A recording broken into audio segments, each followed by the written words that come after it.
നമ്മുടെ കേരള പോലീസിൻ്റെ സർവീസിൽ ആദ്യമായിട്ടൊരു പോലീസുകാരനായിട്ട് കയറുന്ന ആൾ കേരള ആംഡ് പോലീസിലോ അല്ലെങ്കിൽ SAP സ്പെഷ്യൽ ആംഡ് പോലീസിലോ അല്ലെങ്കിൽ MSP മലബാർ സ്പെഷ്യൽ പോലീസിലോ ആയിരിക്കും ട്രെയിനിങ്ങിനായിട്ട് കയറുന്നത്. ആ ട്രെയിനിങ്ങിൽ കയറുന്ന കാലയളവിൽ ആ പോലീസുകാരൻ്റെ യൂണിഫോമിൽ KAP എന്നായിരിക്കും ഉണ്ടായിരിക്കുന്നത്. തിരുവനന്തപുരത്ത് സ്പെഷ്യൽ ആംഡ് പോലീസിൽ കയറുന്ന ആളാണെങ്കിൽ SAP എന്നായിരിക്കും. മലബാർ സ്പെഷ്യൽ പോലീസിൽ കയറുന്ന ആളാണെങ്കിൽ MSP എന്നായിരിക്കും. അദ്ദേഹത്തിൻ്റെ തൊപ്പിയാണ് ഈ കാണുന്ന തൊപ്പി. ഈ തൊപ്പിയിൽ KP കേരള പോലീസ് എന്നാണ് എംബ്ലം. അത് കഴിഞ്ഞിട്ട് അദ്ദേഹം ഇടുന്ന യൂണിഫോമിൻ്റെ ബെൽറ്റ് എന്ന് പറയുന്നത് വെള്ള നിറമായിരിക്കും.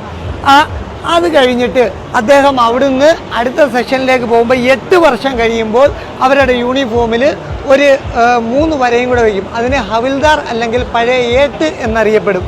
അതിനെ അറിയപ്പെടുന്ന പേര് സീനിയർ സിവിൽ പോലീസ് ഓഫീസർ എന്നാണ്. അപ്പോൾ ക്യാമ്പിൽ ഉള്ള ഒരു പോലീസുകാരൻ ആ സമയത്തും ബെൽറ്റ് വെള്ള തന്നെയാണ്. അത് കഴിഞ്ഞിട്ട് 20 വർഷം ആകുമ്പോൾ അദ്ദേഹം ASI ആവുന്നു. ഒരു സ്റ്റാർ വരുന്നു, യൂണിഫോമിനകത്ത് വ്യത്യാസങ്ങൾ വരുന്നുണ്ട്. അദ്ദേഹം അസിസ്റ്റൻറ്റ് സബ് ഇൻസ്പെക്ടർ ASI ആവുന്നു. 28 വർഷം ആകുമ്പോഴത്തേക്ക് അദ്ദേഹം SI ആവുന്നുണ്ട്, 2 സ്റ്റാർ ആവുന്നുണ്ട്. കേരള പോലീസ് തന്നെയാണ്. അദ്ദേഹം സബ് ഇൻസ്പെക്ടർ എന്നറിയപ്പെടുന്നു.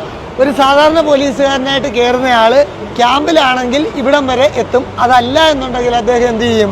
CI rank. അപ്പോൾ ക്യാമ്പിൽ അത് OC റാങ്ക് എന്നറിയപ്പെടും. അപ്പോൾ അവിടെയും 3 സ്റ്റാർ. അവിടെ KPS ആണ്, കേരള പോലീസ് സർവീസാണ്. ഇവിടം മുതൽ അങ്ങോട്ട് ഗസറ്റഡ് പോസ്റ്റാണ്. അപ്പം കേരള പോലീസ് സർവീസാണ്. ഇനി ലോക്കൽ പോലീസ് സ്റ്റേഷനിലേക്ക് വരികയാണെങ്കിൽ സിവിൽ പോലീസ് ഓഫീസറായിട്ട് വരുന്ന ആൾ ക്യാമ്പിൽ നിന്ന് സിവിൽ പോലീസ് ഓഫീസർ ആകുമ്പോൾ KP മാത്രമാകുന്നു, കേരള പോലീസ് മാത്രമാകുന്നു. തിരിച്ച് അദ്ദേഹം 12 വർഷം എടുക്കും ഈ ഒരു ഗ്രേഡ് വയ്ക്കാൻ. അദ്ദേഹം സീനിയർ സിവിൽ പോലീസ് ഓഫീസർ ആകുന്നു. അപ്പം നമ്മുടെ AR ക്യാമ്പിൽ നിന്ന് അല്ലെങ്കിൽ നമ്മുടെ ഈ ബറ്റാലിയനുകളിൽ നിന്ന് ക്യാമ്പിലേക്ക് വരുമ്പം നമ്മുടെ തൊപ്പിയിൽ ഈ ഒരു റിബൺ വരുന്നു. അതാണ് പ്രകടമായ ഒരു വ്യത്യാസം. അപ്പോൾ സീനിയർ സിവിൽ പോലീസ് ഓഫീസർ ആകുമ്പോഴും ഈ റിബൺ തന്നെ തൊപ്പിയിലുണ്ട്. എംബ്ലം ഈ വര വരുന്നുണ്ട്.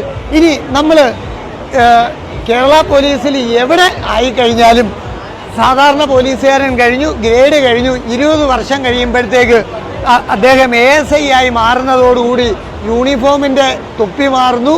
പിന്നെ അതുകൂടാതെ തന്നെ നമ്മുടെ അവരുടെ ഷൂ ബ്ലാക്ക് ഷൂ മാറി ബ്രൗൺ ഷൂ ആവുകയും ബെൽറ്റ് ക്യാമ്പിലുള്ള വെള്ള ബെൽറ്റുകാരൻ നമ്മുടെ ലോക്കൽ പോലീസിലേക്ക് വരുമ്പം കറുത്ത ബെൽറ്റ് ആവുന്നു.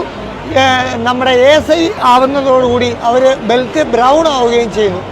അത് കഴിഞ്ഞിട്ട് 28 വർഷം കഴിയുമ്പോൾ അദ്ദേഹം SI ആവുന്നു, സബ് ഇൻസ്പെക്ടർ.